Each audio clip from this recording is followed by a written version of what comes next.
अनेक कहाण्या काल विमान अपघातात जळून खाक झाल्या आहेत.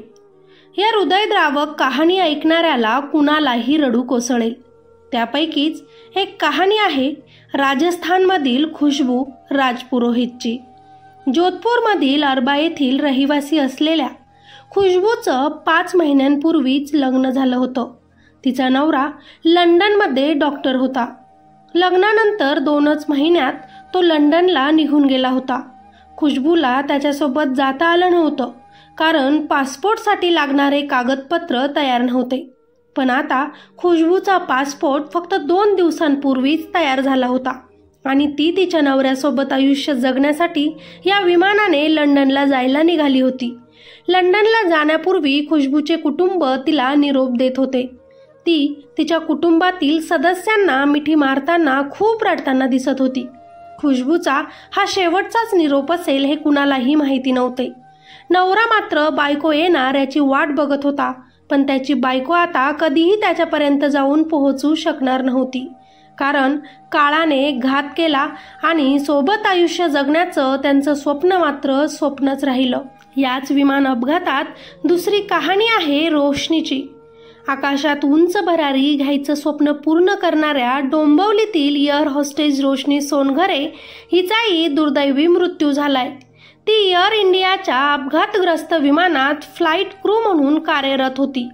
रोशनी सोनघरे ही डोंबिवली पूर्वेकडील राजाजी पथ परिसरातील नवउमिया कृपा सोसायटीमध्ये आपल्या आई वडील आणि भावासोबत राहत होती. रोशनीनं 10 बाय 10च्या छोट्याशा खोलीतून मोठ्या आकाशात झेप घेतली होती. तिला बालपणापासूनच एअर होस्टेस बनायचं होतं.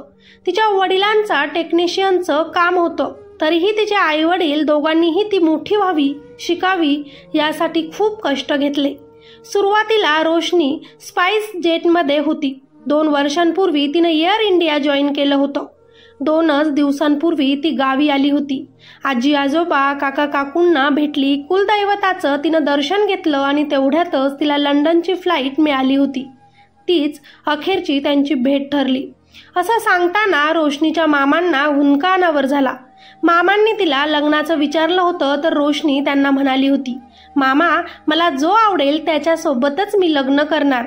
पण नियतीने काही वेगळंच ठरवलं आणि रोशनीचे सगळे स्वप्न अपुरे राहिले. हसणाऱ्या, खेळणाऱ्या, बागडणाऱ्या 27 वर्षाच्या रोशनीच्या मृत्यूचं दुःख शब्दात व्यक्त करणं खूप अवघड आहे. पण रोशनीची झेप, तिचं स्वप्न आणि तिचं आयुष्य आजही डोंबिवलीकरांच्या स्मरणात घर करून राहिलं आहे. तिसरी दुःखद कहाणी आहे पनवेलच्या मैथिलीची. या अपघातात पनवेलच्या मैथिली पाटीलचाही दुर्दैवी मृत्यू झाला आहे.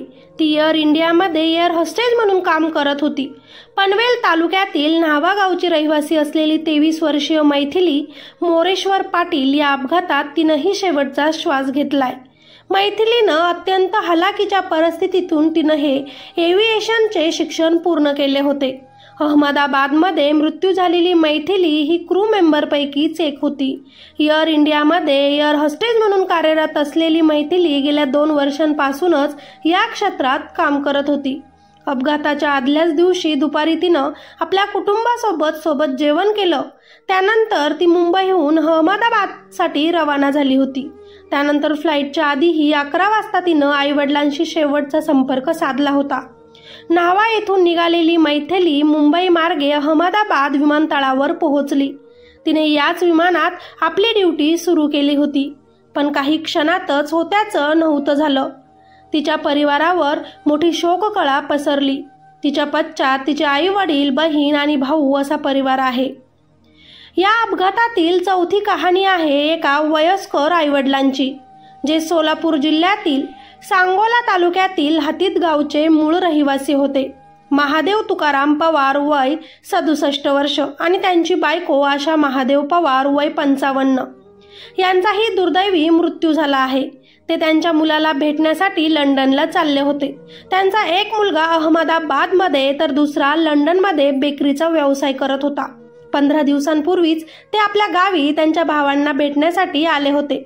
मुलाकडे जायचंय, त्याला भेटायचंय स्वप्न हे त्यांचं स्वप्नच राहिलं आणि हे आई वडील आपल्या मुलांना सोडून गेले. त्यांच्या पश्चात त्यांचे 3 भाऊ, 1 मुलगी आणि त्यांची 2 मुले आहेत.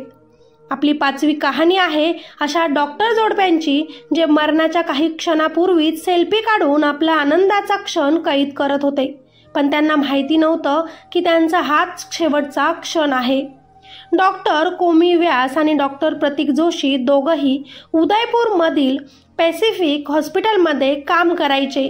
यांचे लग्न 10 वर्षांपूर्वीच झाले होते. डॉक्टर प्रतीकचे वडील शहरातील एक प्रसिद्ध रेडिओलॉजिस्ट आहेत, तर कोमीचे वडील सार्वजनिक बांधकाम विभागात अधिकारी होते. डॉक्टर जोशी काही काळांपूर्वीच लंडनला गेले होते, तर बायको उदयपूरमधील एका रुग्णालयात काम करत होती. पण आता यांनी एकत्र सोबत राहायचं ठरवलं होतं. 9 तारखेलाच डॉक्टर प्रतीक कुटुंबाला सोबत घेऊन जाण्यासाठी राजस्थानमधील बासनवाडा येथे परतले होते. डॉक्टर कोमी व्यास यांनी आपली नोकरी सोडली होती आणि ती आपला नवरा डॉक्टर प्रतीक जोशी यांच्याकडे त्यांच्या 3 मुलांसह लंडनमध्ये राहायला जायला निघाली होती. या जोडप्याची जुळी मुले नकुल आणि प्रद्युत 5 वर्षांची होती, तर त्यांची मुलगी मिरया 8 वर्षांची होती. सोबत एकत्र जाताना त्यांच्या चेहऱ्यावरील आनंद हा स्पष्ट दिसत होता. त्यांची मुलं खूप आनंदी दिसत होती, कारण त्यांना पहिल्यांदाच आपल्या आईवडिलांसोबत एकत्रच एकाच घरात राहायला मिळणार होतं.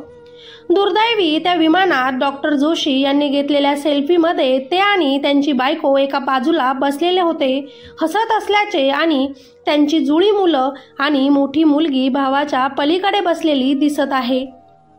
मुले कॅमेऱ्यासमोर हसण्याचा पूर्ण प्रयत्न करत होते, मस्ती मजाक करत होते. किती खुश आणि आनंदी दिसत होते ते सगळे. किती स्वप्न घेऊन ते लंडनला निघाले होते, परंतु एकत्र राहण्याचं, एकत्र जगण्याचं त्यांचं स्वप्न मात्र स्वप्नच राहिलं आणि काही क्षणातच सगळं काही उद्ध्वस्त झालं. खरं तर या विमान अपघातात आपण फक्त 5च कहाण्या ऐकल्या, पण अजूनही अशा 241 कहाण्या या विमान अपघातात जळून राख झाल्या आहेत, ज्यात कुणाला उंच भरारी घ्यायची होती, ज्यात कुणाचं स्वप्न पूर्ण झालं होतं, आनंदाने आयुष्य त्यांना जगायचं होतं, कुणाला नातेवाईकांना भेटायचं होतं, कुणाला परदेशात जायचा आनंद घ्यायचा होता, तर कुणाला पहिल्यांदाच विमानामध्ये बसायचं होतं, तर कुणाला डॉक्टर बनून जगाची सेवा करायची होती. विमानात बसणारे एक स्वप्न घेऊन भरारी घ्यायला निघाले होते, परंतु ज्यांच्यावर विमान कोसळलं ते मेडिकलचे विद्यार्थी अतिशय मेहनतीनं डॉक्टर होण्याचं स्वप्न पूर्ण करत होते, आणि दुर्दैवी त्यांच्या मनात नसतानाही त्यांच्यावरही हे संकट ओढलं गेलं. त्यांच्या स्वप्नाचीही राख रांगोळी झाली. नियतीनं कित्येक घरं उद्ध्वस्त केले, कित्येक स्वप्न हे अपूर्ण राहिले. या घटनेतून मात्र एकच शिकायला मिळतं आहे तो दिवस शेवटचा आहे असं जगून घ्या. पैशांच्या मागेही पळू नका. आपल्याकडे जे आहे त्यात खुश राहा, आनंदाने जगा. कुणासोबत वैर करू नका, कारण प्रत्येकाला शेवटी फक्त हा देह घेऊनच जायचं आहे. सोबत आपण कमवलेली कोणतीच वस्तू आपण घेऊन जाऊ शकत नाही. त्यामुळे आहे त्यात आनंदाने जगून सगळ्यांशी हसून खेळून राहा, कारण कोणता दिवस शेवटचा असेल सांगता येत नाही. ज्या लोकांनी जीव गमावलाय त्यांच्या परिवाराला हे दुःख सहन करण्याची देव ताकद देवो, आणि स्वप्न अपूर्ण राहणाऱ्या दुर्दैवी मृत्यू झालेल्या त्या प्रत्येक व्यक्तीच्या आत्म्यास शांती लाभो. त्यांना सगळ्यांना भावपूर्ण श्रद्धांजली.